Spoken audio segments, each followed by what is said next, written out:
Mesdames, Messieurs, bonsoir et bienvenue à ce bulletin d'information. Des communautés autochtones sont à la tête du mouvement pour la transition vers l'énergie verte au Canada. En Saskatchewan, le projet solaire Awasis de 21 millions de dollars de la Première Nation de KRSS devrait réduire les émissions de gaz à effet de serre de 350 000 tonnes. Parmi les autres projets, on compte le Meadow Lake Tribal Council Bioenergy Center, également en Saskatchewan, qui produira de l'énergie verte à partir des déchets de bois de scieries voisines. La décision du gouvernement de la Saskatchewan d'octroyer une prime de 200 000 dollars aux médecins des campagnes continue de faire réagir dans la province. Selon Shane Groves, qui travaille comme médecin de famille à La Ronge depuis 17 ans, certains médecins quittent le nord de la province pour des raisons familiales. Il affirme avoir vu plus de 50 médecins quitter la clinique à tour de rôle. Et de son côté, l'analyste des politiques de santé, Denis Kendall, souhaite que le modèle de soins primaires de la province évolue vers des soins en équipe.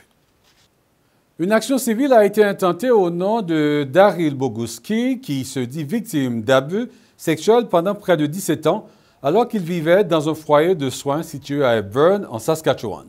Daryl Boguski est atteint de paralysie cérébrale. Il est aveugle et autiste.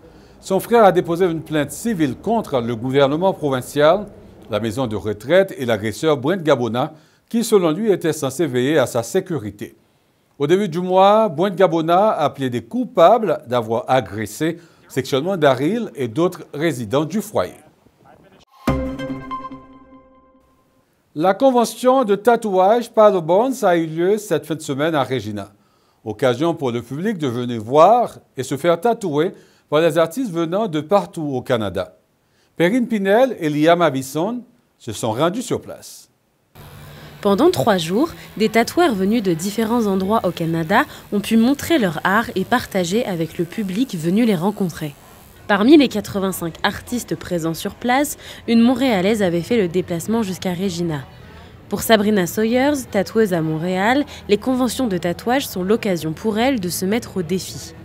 On est dans un environnement moins confortable, on n'est pas dans notre studio, fait que c'est un peu un plus gros challenge, mais c'est le fun, c'est le fun de faire différent que ce qu'on fait toujours dans notre quotidien, donc ça change un peu, puis comme je t'ai dit, ça permet de pratiquer d'autres choses, de rencontrer différentes personnes, puis d'explorer différents styles, donc c'est quand même bien pour la pratique. En plus de pouvoir découvrir des artistes, le but des conventions est aussi de rencontrer des membres qui font partie intégrante de la culture du tatouage, mais aussi de découvrir des artistes venant de divers horizons, comme du Manitoba, de la Colombie-Britannique ou encore du Québec. Sabrina Sawyer aimerait également revenir ici une seconde fois. C'est ça un peu le but des conventions, c'est de découvrir d'autres parties un peu du monde, que ce soit au Canada ou ailleurs, de rencontrer des gens, puis de voir si justement t'aimes la ville. Mettons, je suis venue ici, mettons, cette fois-ci, la première fois, puis j'aime les gens, je vois que je peux avoir un potentiel de clientèle, donc oui, ça me tente de revenir. C'est un peu le but de la convention en général, de voir si tu peux te faire des amis ou si tu peux aller travailler dans des shops dans certaines villes. Puis donc oui, je pense que revenir ici, ça serait bien.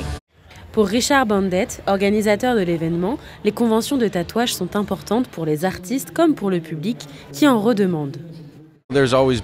Selon lui, il y a toujours eu un intérêt dans la culture du tatouage, mais ces dernières années, elle a vraiment explosé. Il ajoute que les gens viennent ici pour se rencontrer et que c'est parfois la seule fois dans l'année qu'ils se voient. Il dit constater aussi que certaines personnes ont traversé le Canada pour venir se faire tatouer par certains des artistes présents. Environ 300 personnes ont pu déambuler dans les lieux.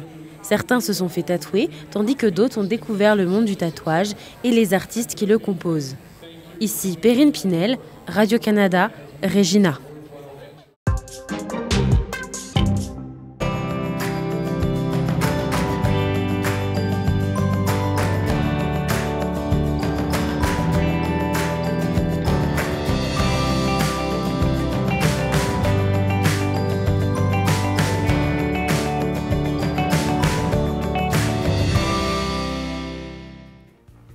Voilà, mesdames, messieurs, c'est ce qui complète ce bulletin d'information. Ici Ernst, jeudi. Et au nom de toute l'équipe, je vous remercie d'avoir été des nôtres. On se retrouve plus tard et d'ici là, bonne soirée.